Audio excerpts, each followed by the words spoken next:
반갑습니다. 김성환입니다. 지도자의 자질에 대해서 저희들이 공부를 하고 있습니다. 지난 시간에는 퍼펙트 만점을 받았는 페리클레스에 대해서 다뤄봤고, 이 시간에는 알렉산드로스 대왕에 대해서 다뤄보도록 하겠습니다. 먼저 이제 알렉산더 대왕은 분명히 지적 능력 관점에서는 만점입니다. 당시 그리스 세계는 페르시아 전쟁에서 이겼다고는 하지만 항상 페르시아에게 공격을 당해 왔습니다. 그런데 알렉산드로스 대왕은 그리스 탄생 이래 처음으로 페르시아에 쳐들어갈 계획을 실행으로 옮겼을 뿐만 아니라 아무도 생각하지 못한 기병을 활용하는 방법까지 궁리해냈습니다.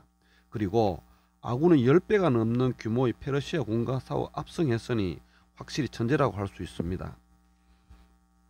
그리고 이제 지속하려는 의지 부분인데 트집을 잡을 게 없습니다. 지속하려는 의지 부분에서는 알렉산드로스의 마케도니아는 당시에 그리스에서는 동맹의 맹주였지만 동맹이 결코 굳건한 것은 아니었습니다. 그러니까 그의 동방 원정을 반대하는 의견도 세찼지만은 그럼에도 자신의 의지를 관철시켰습니다. 그건 굉장한 일입니다.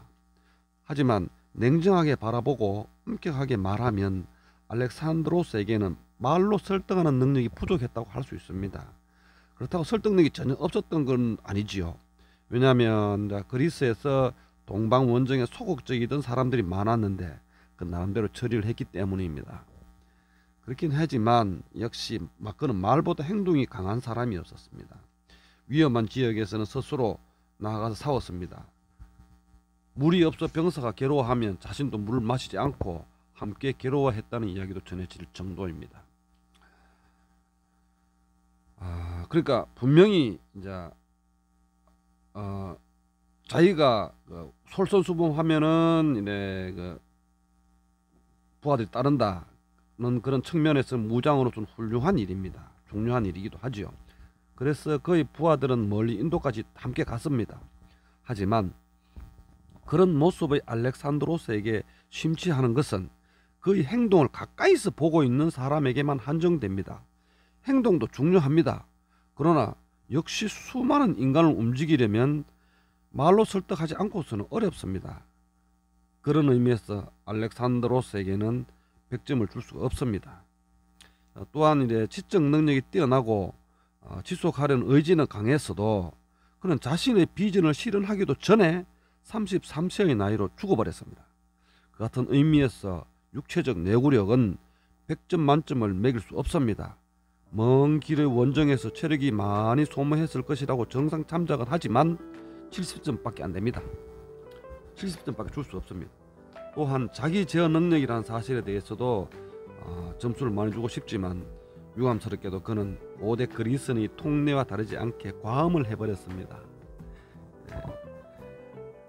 그리스인들은 포도주의 신 디오니소스를 섬긴 사람들이니 고대 포도주는 지금보다 훨씬 알코올 도수가 높아서 물에 타서 마시는 것이 보통이었습니다.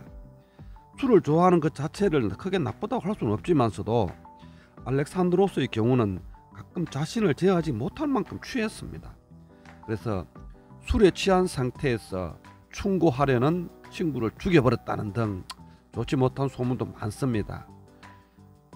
이러한 충동적인 일이 자주 되풀이 되면 부하들의 등망도 많이 줄어들겠지요. 그 점을 감안하면 자기 제어 능력에서는 80점밖에 줄 수 없다고 생각합니다. 이것이 이제 시오노 나나미의 생각입니다. 자, 오늘 알렉산드로스의 대왕에 대해서 요약을 해보겠습니다.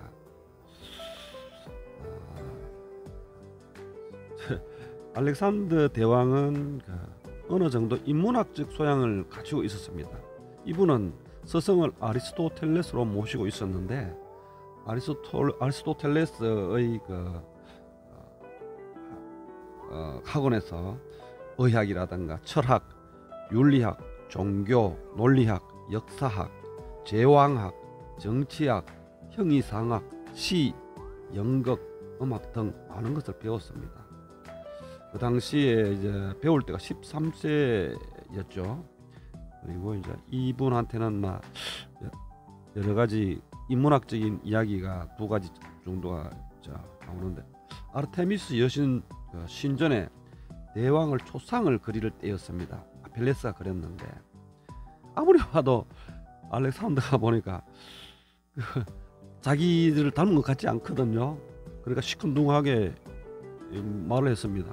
아니 저 그림이 나를 닮지 않은 건데 라고 이야기하니까, 그때 마침 자기가 타고 온 말이 콧구멍을 벌렁벌렁거리면서 주인을 반기는 것처럼 아주 반겼습니다. 반가했습니다.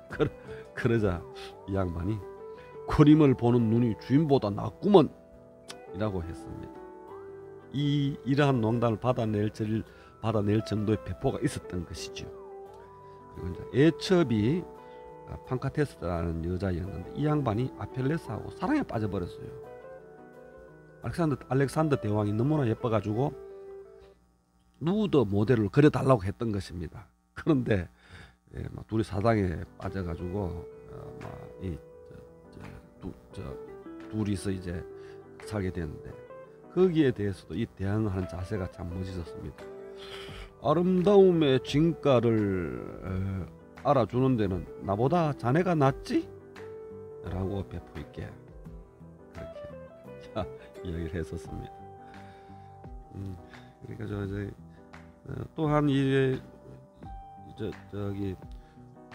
정치학에 대해서도 배울 때도 이런 에피소드 있습니다.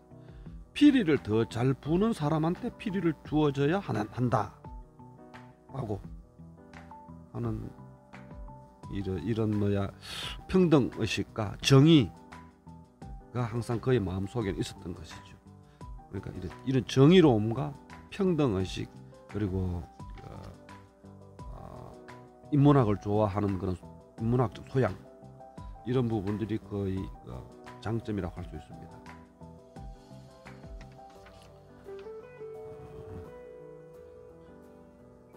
요약하면은 알렉산더 대왕은 BC 356년에 태어났어. BC 323년에 동방 원정에서 끝나고 돌아오는 길에 바벨론에서 죽었는데, 약 한 70개 도시에 알렉산드리아라는 도시명을 정할 정도로 그때 당시 전 세계에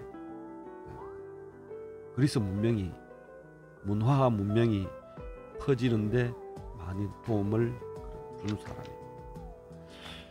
후세까지 영향을 미칠 정도로 자기의 가치관 있게 그렇게 살아온 것이 중요합니다.